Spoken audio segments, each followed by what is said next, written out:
Ready start.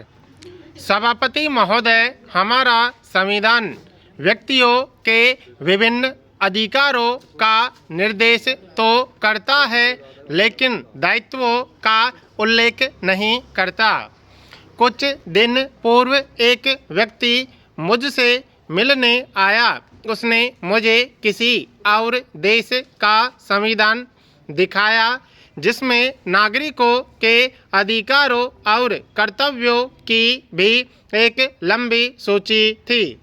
हमें भी इसी दिशा में सोचना है, क्योंकि केवल अधिकारों के उल्लेख से काम नहीं चलेगा।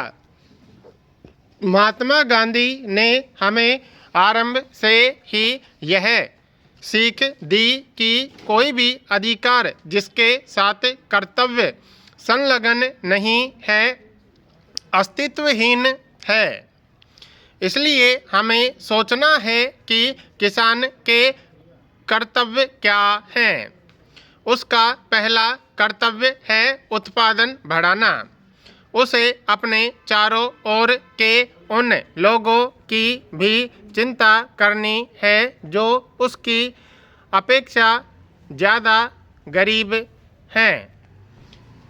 उन्हें परेशान करने की बजाय उसको चाहिए कि वह उनकी सहायता करे, चाहे वे भूमिहीन श्रमिक हों या अन्य। हम हरिजनों को भूमि आवंटित कर रहे हैं, लेकिन कुछ जगहों में उन्हें बस्तियों से खदेड़ा जा रहा है। उन्हें ऐसी जगहों में सुविधाओं के अभाव के कारण रहना कठिन हो जाएगा। दूसरे, उन्हें हमेशा के लिए औरों से अलग अलग कर दिया गया है। हम वस्तुतः चाहते हैं कि हमारे बीच से जाति प्रथा सदा के लिए समाप्त हो जाए, क्योंकि उसने हमारे समाज को कमज़ोर बनाया है। इसीलिए गांधी जी ने जोर देकर कहा था कि इस प्रथा का उन्मूलन हो जाना चाहिए। लेकिन मैं जानता हूँ कि जो लोग एक खास ढंग से जीवन जीने के अभ्यस्त हो चुके हैं, उनके लिए अपनी जीवन पद्धति बदलना कठिन होता है।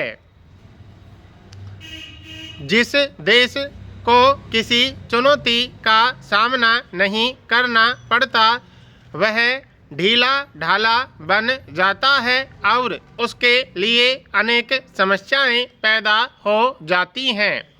हमारी समस्या गरीबी है। अन्य कुछ देशों में अमीरी एक समस्या बन गई है, जिसके फलस्वरूप वहाँ अनुशासनहीनता बढ़ी है। वहाँ बच्चे अपने माँ बाप की बात नहीं सुनते और ऐसी ही अन्य बुराइयाँ भी देखी जा सकती हैं। हमने भी उनमें से कुछ को अपना लिया है। हमारी नई पीढ़ी ने भी ऐसी कुछ आदतें ग्रहण कर ली हैं।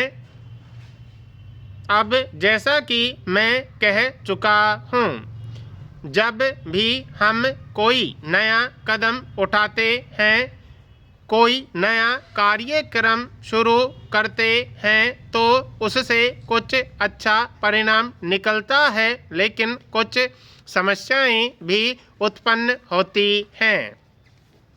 हमें ऐसी समस्याओं का सामना करने के लिए तैयार रहना चाहिए।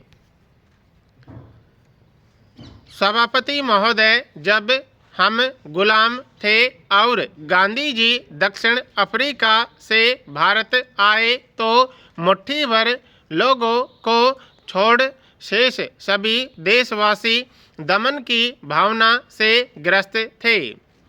वे गरीब थे और उनमें साहस का अभाव था। न उनके पास पैसा था, न हथियार थे। गांधी जी और कांग्रेस के पास न धन था न कोई अन्य साधन, लेकिन उन्होंने लोगों से कहा कि वे एकता बनाए रखें और आत्मविश्वास तथा साहस से काम लें। बस इन 3 बातों से काम बन जाएगा। अगर उनमें ये 3 बातें हैं और वे अनुशासन के साथ आगे बढ़ सकते हैं तो उन्हें कोई भी ताकत रोक नहीं सकती। हमारी स्वतंत्रता की लड़ाई में यही बात देखने को मिली। आज भी हम जो कुछ कर रहे हैं वह स्वाधीनता को मजबूत करने के लिए कर रहे हैं, जिससे कोई भी उसे हमसे छीन न सके। दूसरे, हम यह चाहते हैं कि हर कोई स्वतंत्रता का फल चख सके। हमें पता है कि आज ऐसा नहीं हो पा रहा है। सभी को पूर्ण न्याय, शिक्षा तथा स्वास्थ्य आदि की सुविधाएं अथवा जीवन की अन्य आवश्यक सुविधाएं नहीं मिल पा रही हैं। कभी कभी लोग कहते हैं कि गरीबी पहले की अपेक्षा अब बढ़ गई है, लेकिन यह बात सही नहीं है। वह कम हुई है, लेकिन आवश्यकताएं अवश्य बढ़ गई हैं। बहुत से दूरस्थ ऐसे स्थान हैं जैसे आदिवासी क्षेत्र जहां पहले की ही तरह गरीबी अब भी विद्यमान है। स्वाधीनता को दृढ़ करने का अर्थ यह है कि ऐसे गरीब लोगों को भी स्वतंत्रता के लाभ मिलने चाहिए। उनकी गरीबी कम होनी चाहिए। एक बड़ी मशीन में बहुत से पुर्जे होते हैं, कुछ बड़े और कुछ छोटे, और अगर एक छोटा सा पेच भी ढीला हो जाए तो मशीन काम करना बंद कर देती है। इसी तरह समाज में हर किसी की नियत जगह है, चाहे वह किसान हो या मजदूर, छात्र हो या अध्यापक। समाज को हरेक व्यवसाय के लोगों की आवश्यकता है।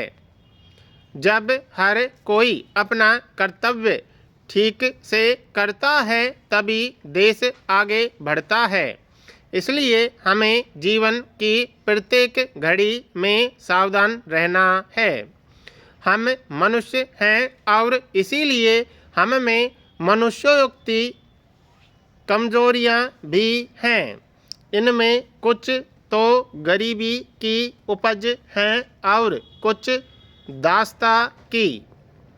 हमें इनसे लोहा लेना है। कुछ कार्यक्रम ऐसे हैं जिनका विस्तार पूरे देश में होना है।